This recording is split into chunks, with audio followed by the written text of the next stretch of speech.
di tempat ini tempat yang luar biasa, peringatan yang luar biasa buat kita anak-anak Tuhan, ya. Karena kenapa? Disinilah Musa memandang tanah perjanjian, karena dia tidak bisa masuk, dilarang masuk. Orang sebesar Musa yang sudah berjerih lelah untuk bawa keluar bangsa Israel dari Mesir ke melewati padang gurun. Saya sebenarnya ada bisa sesi mengenai padang gurun dan sungutan ini luar biasa.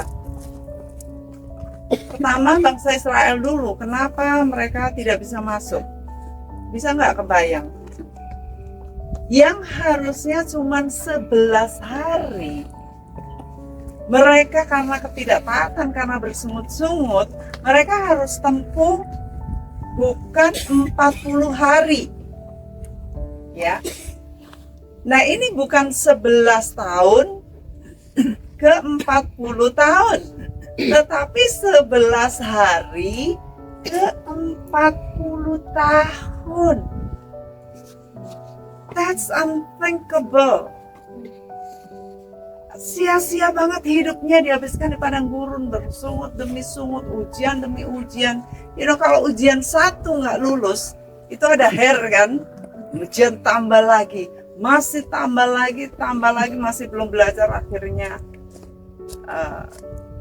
Tuhan bunuh semuanya. Nah, peringatan ini, ya, ini yang seringkali dipakai di apotek-apotek, ya. Yang banyak orang kelewatan ada begini. Saat Tuhan memberikan jalan kepada Musa, cara penyembuhan dari sakitnya, ketidaktaatannya, Tuhan membuat patung tembaga, ya, ular tembaga.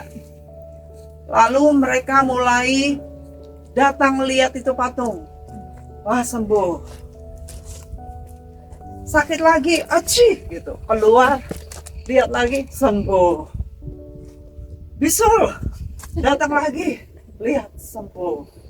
Lama-lama pusing, lu kok lihat nggak sembuh?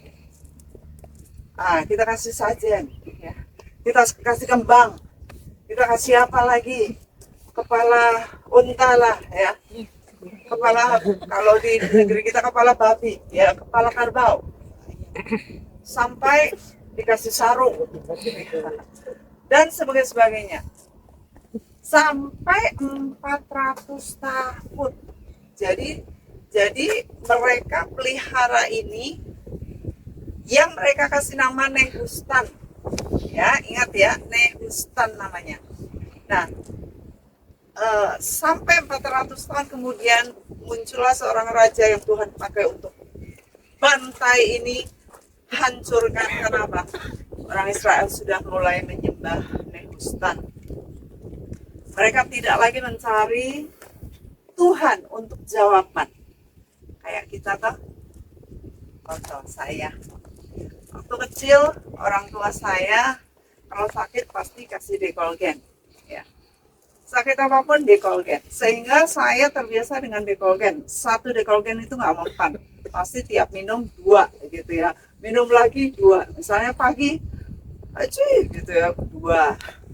Siang 2, malam sebelum tidur 2. Sampai saya ke Amerika itu bawa itu Dekolgen 1 pak gitu ya.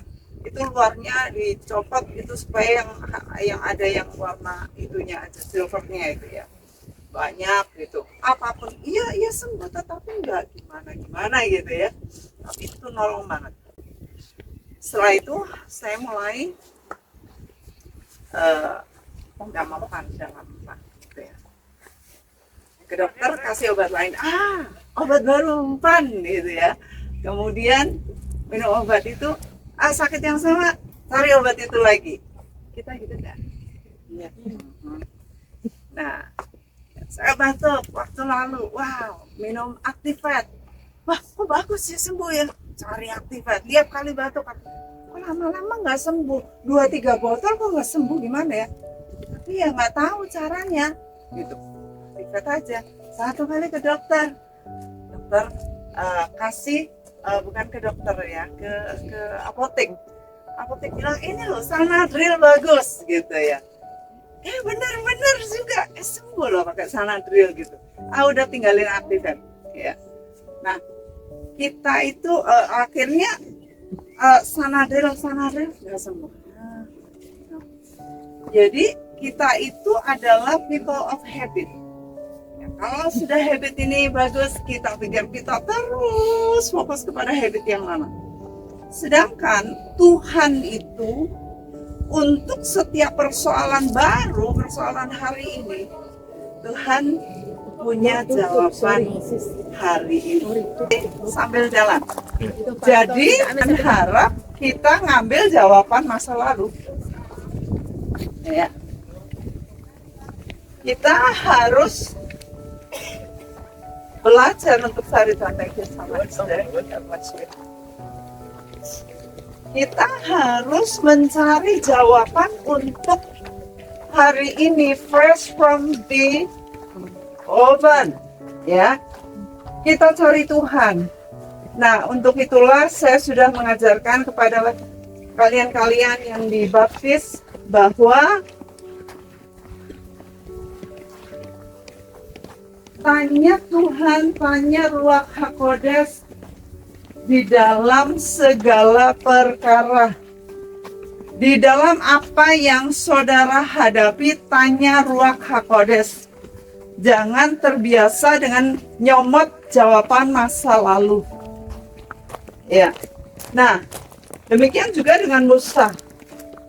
Musa itu kegagalannya adalah pertama, di tangannya ada apa? Tongkat. Kemudian Tuhan bilang pakai tongkat itu untuk belah laut Teberal.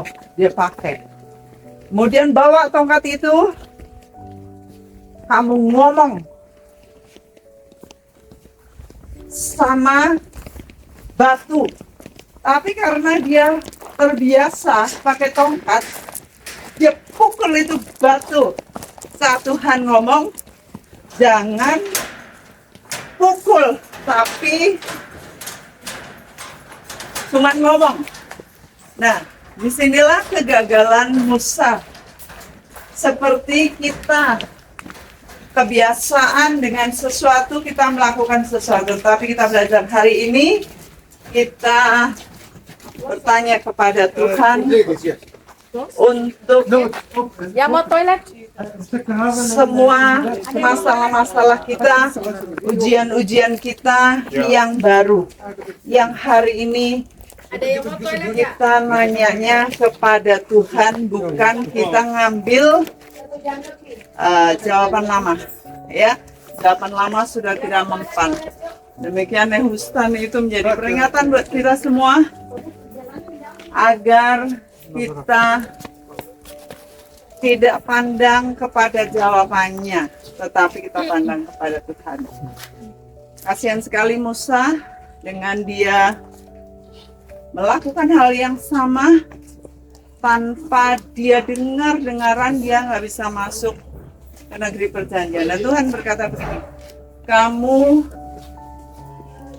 telah melanggar kekudusanku. Engkau tidak menghormati kekudusanku. Saat kita melakukan kehendak kita sendiri, ternyata kita tidak menghormati kekudusan Tuhan. Dan kita nggak tahu, saat kita nggak menghormati kekudusan Tuhan, maka banyak pintu-pintu tertutup yang kita tiap hari kita jerit-jerit kepada Tuhan, jawab saya Tuhan, jawab saya. Ternyata karena kita di masa yang lalu kita sudah nggak taat. Itu sebabnya tiap kali kita merendahkan diri, kita nanya Tuhan, kita minta ampun atas segala dosa-dosa kita kepada Tuhan, dan jangan tidak taat, jangan bebal, tetapi kita menghormati kekudusannya. Kita berdoa. Bapa di surga, kami bersyukur pada hari ini kami belajar di Gunung Nebo ini. Belajar dari ketidaktaatan bangsa Israel, sungut-sungut mereka sehingga 11 hari menjadi 40 tahun mereka berputar-putar. Kami belajar juga atas ketidaktaatan, ketidakpenghormatan Nabi Musa akan kekudusan Tuhan, sehingga beliau juga tidak bisa masuk, tetapi kami menghormatinya sebagai nabi pilihan Tuhan yang luar biasa, yang dihormati semua agama. Beliau jadi orang besar yang bahkan bagi bangsa Israel dipandang lebih daripada Yesus sendiri. Kami belajar dari Nehustan bahwa kami tidak mau hidup dengan pikiran lama. Kami buang semua jubah-jubah dan jawaban-jawaban lama untuk kami bergantung kepada Tuhan saja. Biarkan ini renungan kami simpan dalam hati kami, menetap di hati kami, sebagaimana kami sudah menginjakkan Nebo, kaki kami di Nebo, kami melihat Nehustan tersebut hanya sebagai simbol ketidaktaatan, simbol ketergantungan kepada jawaban lama. Ajar kami walking in the Spirit, led by the Holy Spirit, senantiasa bergantung pada Allah. Lord, tetapi Engkau, kami akan jawaban daripada-Mu dan peroleh